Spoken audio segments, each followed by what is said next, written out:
শ্রীমদ্ ভাগবত গীতা অনুবাদ স্বামী রামসুখ দাস সপ্তম অধ্যায়ের 19তম শ্লোক। বহুনাং জন্ম নামন্তে জ্ঞানবনমাং প্রপদ্যতে বাসুদেব সর্বমিতি স মহাত্মা সুদুর্লভ।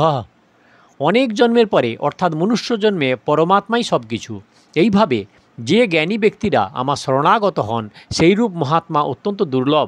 ব্যাখ্যা: বহুনাং জন্ম নামন্তে, সব জন্মের অন্তিম জন্ম হলো মনুষ্য জন্ম।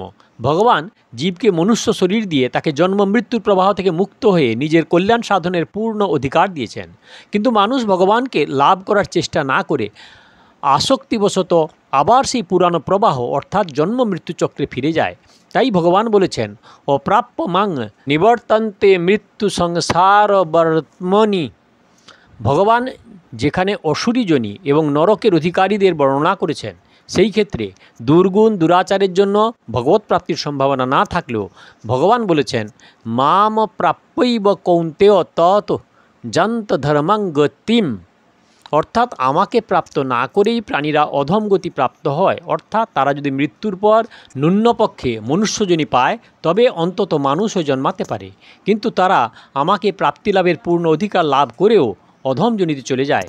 সাধুদের বচনে এবং শাস্ত্রে আছে যে মনুষ্য জন্ম কেবলমাত্র নিজ কল্যাণের জন্য লাভ হয়েছে, বিষয় সুখ ভোগ বা স্বর্গপ্রাপ্তির জন্য নয়। সেই জন্য গীতায় স্বর্গকামীদের মূঢ় এবং তুচ্ছ বুদ্ধিসম্পন্ন বলা হয়েছে।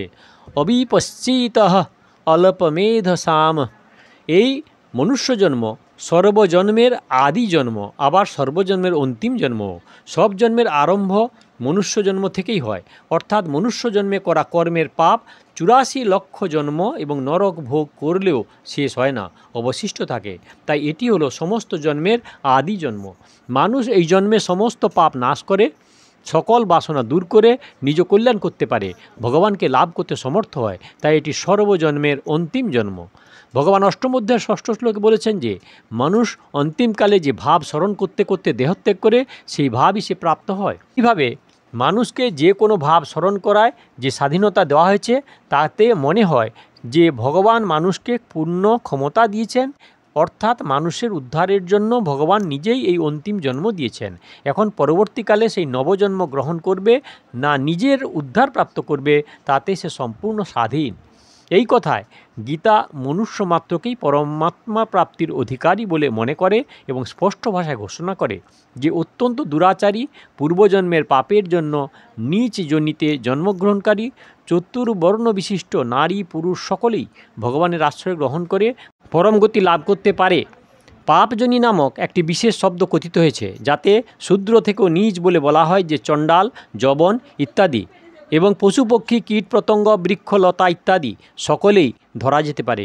তবে এটা ঠিক যে পশু পক্ষী ইত্যাদি মনুষ্যেতর প্রাণীদের পরমাত্মা স্মরণ নেওয়ার যোগ্যতা থাকে না, কিন্তু পরমাত্মার অংশভূত হওয়ায় ভগবানের দিক থেকে তাদের কোনো বাধা নেই।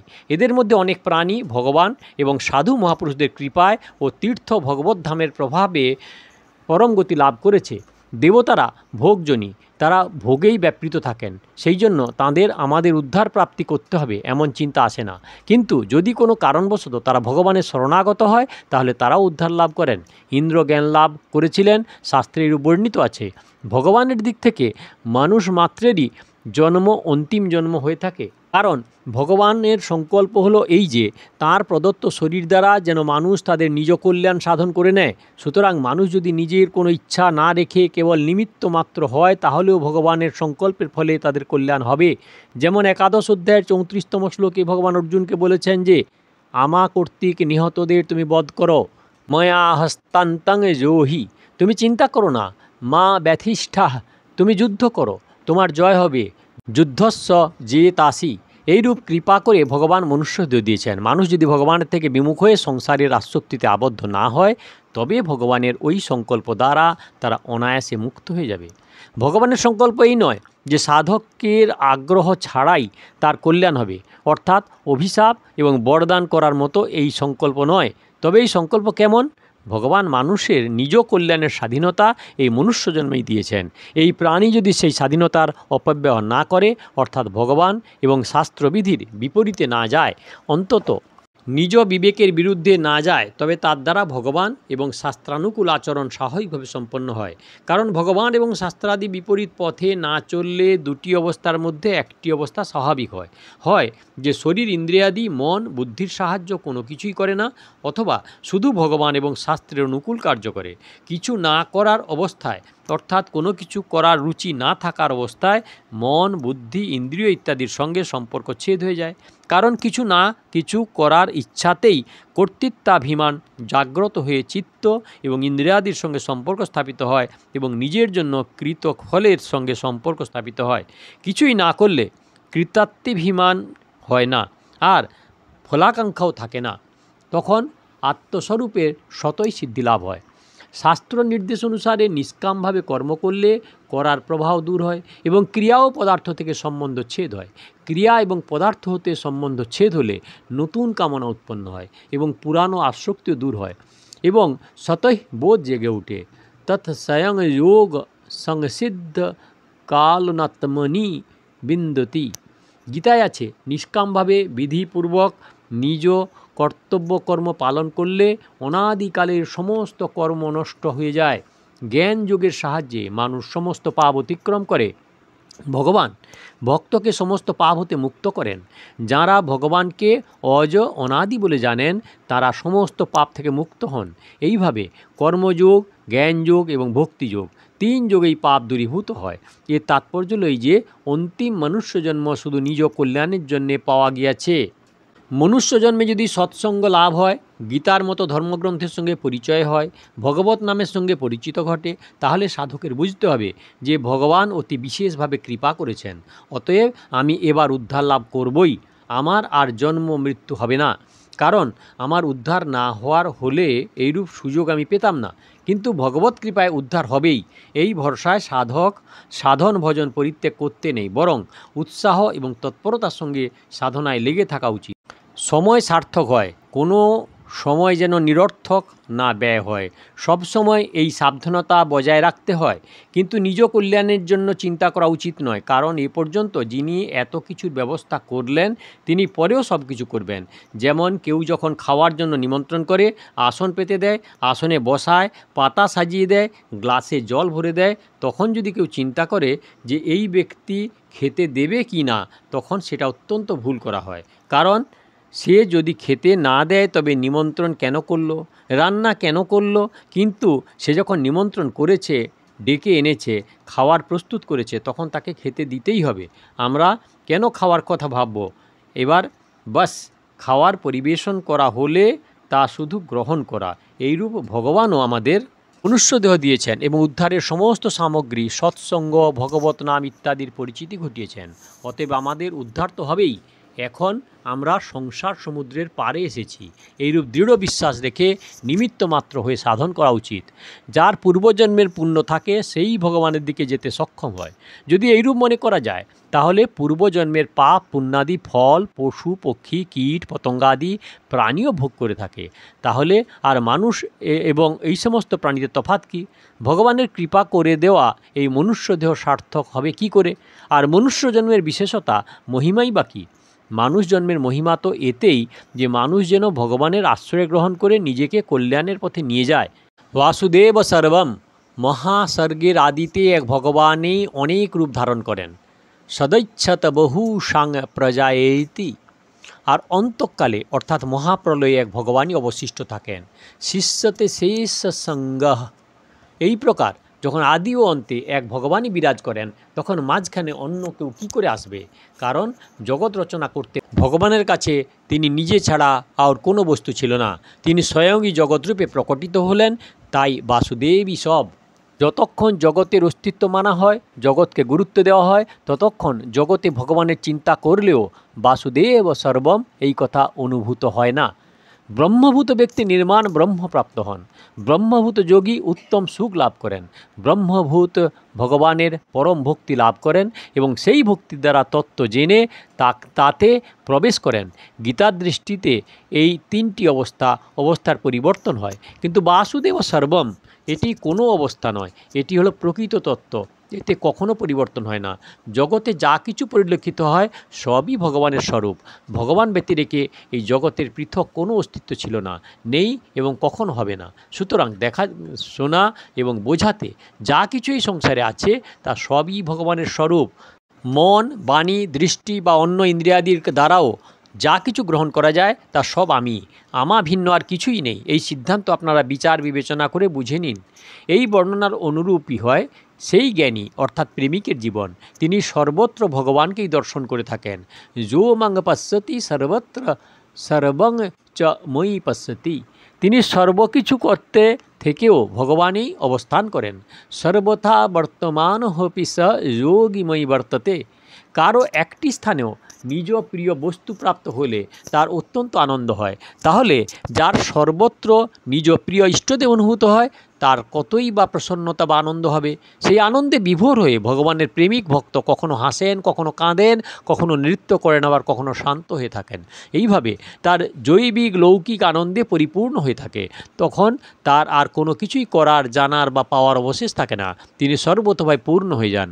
অর্থাৎ তার জন্য কোনো অবস্থাতে, কোনো পরিস্থিতিতেই কিছু প্রাপ্ত করার বাকি থাকে না।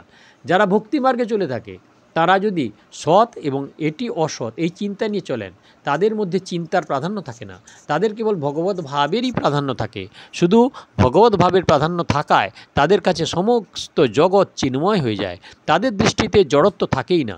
ভগবানের তল্লীনতা থাকায় ভক্তদের নিজ শরীরও জড় থাকে না, বরং চিন্ময় হয়ে যায়। যেমন ভক্তিমতী মীরার দেহ চিন্ময় হয় ভগবানের বিগ্রহে লীন হয়ে গেছিল। জ্ঞান মার্গে যেখানে সৎ অসতের চিন্তা আসে সেখানে পরিণামে সৎ অসৎ দুটির অস্তিত্ব থাকে না, কেবলমাত্র সৎ স্বরূপই থেকে যায়। কিন্তু ভক্তি মার্গে সৎ অসৎ সবই ভগবৎ স্বরূপ হয়ে যায়। পরে ভক্ত ভগবৎ স্বরূপের সংসারে সেবা করতে থাকে। সেবার প্রথম দিকে সেবা, সেবক এবং সেব্য এই তিনটি থাকে। কিন্তু যখন ভগবত ভাব অত্যন্ত বৃদ্ধি পায় তখন সেবক ভাব বিস্তৃত হয়। পরে ভক্ত স্বয়ং সেবারূপ এবং সেব্যের মধ্যে লীন হয়ে যায়। তখন শুধুমাত্র ভগবত তত্ত্বই অবস্থিত থাকে। এইভাবে ভগবত ভাবে তদ্গত হয়ে ভগবানের প্রেমিক ভক্ত যেখানেই বিচরণ করেন তার দর্শন, স্পর্শ, ভাষণ ইত্যাদি অতিশয় প্রভাব সেখানকার প্রাণীদের উপর পড়ে। যতক্ষণ মানুষের পদার্থের প্রতি ভোগ বুদ্ধি থাকে ততক্ষণ তার ওই পদার্থগুলির বাস্তবিক স্বরূপ বুদ্ধির অগোচর থাকে। কিন্তু যখন ভোগ বুদ্ধি দূর হয় তখনই সে ভগবৎ স্বরূপ দেখতে পায়। মহাত্মাদের মহিমা। যেখানে সাধু মহাত্মাদের বর্ণনা আছে সেখানে বলা হয়েছে যে যারা উচ্চকোটির তত্ত্বজ্ঞ জীবমুক্ত মহাপুরুষ তারা অভিন্নভাবে এবং অখণ্ডরূপে কেবল নিজ স্বরূপে বা ভগবত তত্ত্বে স্থিত থাকেন। তাদের জীবন দর্শন, চিন্তাধারা, শরীরের স্পর্শের বায়ু ইত্যাদি দ্বারা জীবদের কল্যাণ হয়ে থাকে। 2. যেসব ব্যক্তি ওইসব মহাপুরুষদের মহিমা জানেন না তাদের কাছে এই মহাপুরুষেরা তাদের ভাব থেকে নিচে অবতরণ করেন কিছু বলার জন্য, যেমন সাধু বচন থেকে শাস্ত্র সৃষ্টি হয় ইত্যাদি। এরা যখন আরও নিচে অবতরণ করেন তখন বলে থাকেন যে সাধু মহাত্মাদের আদেশ পালন করা উচিত। যারা এইরূপ আদেশ পালন করতে পারেন না সেই সাধকদের কাছে এরা বিধান দিয়ে থাকেন যে এটি করা উচিত, এটি করা উচিত নয়। যখন এর থেকেও নিচে অবতরণ করেন তখন এইরূপ করো, ওরূপ করো না, এরূপ নির্দেশ দিয়ে দেন। যারা তাদের নির্দেশ পালন করে না সেই নিম্নকোটির সাধকদের এরা কোথাও কোথাও কখনো কখনো অভিশাপ বা বর প্রদান করে থাকেন। এইভাবে দেখলে বোঝা যায় যারা কিছু করেন না, নিত্য আপন স্বরূপে স্থিত থাকেন সেই সাধু মহাত্মাদের স্থিতি উচ্চে। শাস্ত্রে এইরূপ বলা হয়েছে সাধু মহাত্মা এইরূপ করেছেন, এইরূপ নির্দেশকারীদের স্থিতি দ্বিতীয় স্থানে। সাধু মহাত্মাদের নির্দেশ পালন করা উচিত, এইরূপ নির্দেশকারীদের স্থিতি তৃতীয় স্থানে। এইরূপ করা উচিত আর এইরূপ করা উচিত নয়, এইরূপ বিধানকারী সাধু চতুর্থ স্থানে।